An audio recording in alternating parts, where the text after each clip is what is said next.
करा रहे हैं, आशीर्वाद दे रहे हैं इन बच्चों को। संकल्प। बोलिए भारत माता की। सभागार में उपस्थित लोकप्रिय मंत्रीगण एवं समस्त आदरणीय जन और मेरे ऊपर बैठे नवीन भारत के युवा छात्र छात्राओं, आप सभी को प्रणाम करता हूं। बहुत ही सम्मोहक विषय है और बहुत अद्भुत आयोजन है। बुंदेलखंड की सिर्फ 2 पंक्ति में यह बात निपट सकती है कि जैसा खाओ अन्न वैसा होवे मन, और जैसा पियो पानी वैसी होवे वाणी। जब हम खाद अपमिश्रण की बात करते हैं तो कहीं ना कहीं हमारे ध्यान में है आता है कि खाद अपमिश्रण क्या है, इसके अपराधों की गंभीरता क्या है और इसके उपाय क्या होंगे।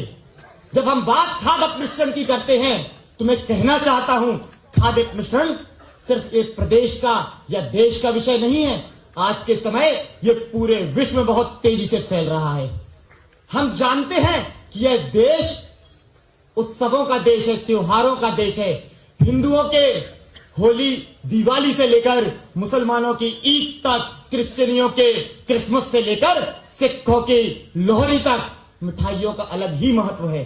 लेकिन जब जब हम बाजार में मिठाइयों को देखने जाते हैं हमारे दिल में एक भय उत्पन्न हो जाता है। क्यों?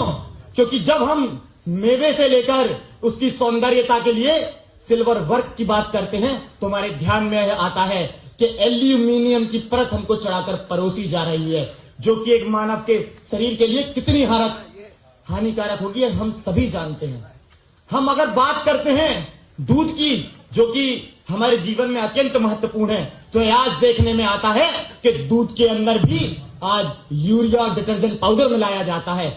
हम आज मसालों की बात करें, क्योंकि ये देश मसालों के लिए विश्व प्रसिद्ध है, तो कहीं ना कहीं ये नजर में आता है कि मसाले भी अछूते नहीं रहे मिलावट से। जब हम बात करते हैं दालों की, तो विशेषकर जब हम अरहर दाल की बात करते हैं तो मेटलिन येलो नामक पदार्थ इस दाल में मिलाया जाता है, और कहीं ना कहीं ये आज हमारे साथ और आपके साथ मानसिक रोग का एक कारण बना हुआ है।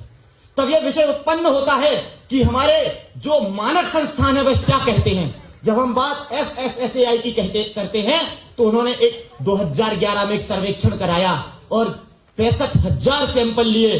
तब यह बात सामने आई कि 65,000 में से 20,000 सैंपल मिलावटखोरी के शिकार हुए, जो कि 25% से अधिक थे।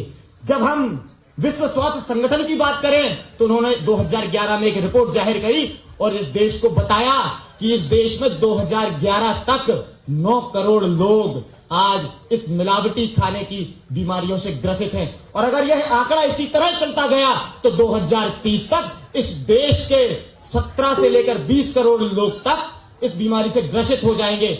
हर 9 व्यक्ति में से हर एक व्यक्ति इस बीमारी से ग्रसित होगा। तब इसके उपाय क्या होंगे? इसके उपाय क्या होंगे? हम बार बार ये कहते हैं कि सरकारों ने बार बार नए नए कानून, अलग अलग समय पर कानून बनाए। तब मैं एक कहना चाहता हूं कि जब हम सराहनीय कदमों की बात करते हैं तो मेरे ध्यान में आता है कि महाराष्ट्र की सरकार ने मिलावटी खाने के विरुद्ध उम्र कैद की सजा का प्रावधान किया है, और अभी मुझे इस मंच से बताया गया और आज ये कहते हुए गर्व हो रहा है कि इस मध्य प्रदेश की सरकार ने इस मिलावटी खाने के विरुद्ध 4,000 करोड़ का दंड लगाकर यहां पर एक बताने का प्रयास किया है कि शुद्ध के लिए युद्ध मध्य प्रदेश ने अभियान छेड़ दिया है। तब ये कहना चाहता हूं इस मंच की ओर से कि जब जब हमारी ऐसी सरकारें शुद्ध के लिए, युद्ध के लिए काम करती रहेंगी, हम सबका जीवन यापन ठीक तरीके से होता रहेगा। और फसई ने भी ये मांग करी है कि इस देश के अंदर कि जब मिलावटखोरों के विरुद्ध उम्र कैद की सजा और 10 लाख तक का जुर्माना होना चाहिए। समय कम है, क्योंकि मंत्रीगण बैठे हैं, उनके सामने अपनी 2 पंक्तियां रख के अपनी वाणी को विराम देता हूं कि बीज बो दो, फूल खिलकर चमन को बहार देगा, और दिशा दे दो शुद्ध के लिए युद्ध अभियान को, यह मध्य प्रदेश को संवार देगा। जय हिंद, जय भारत।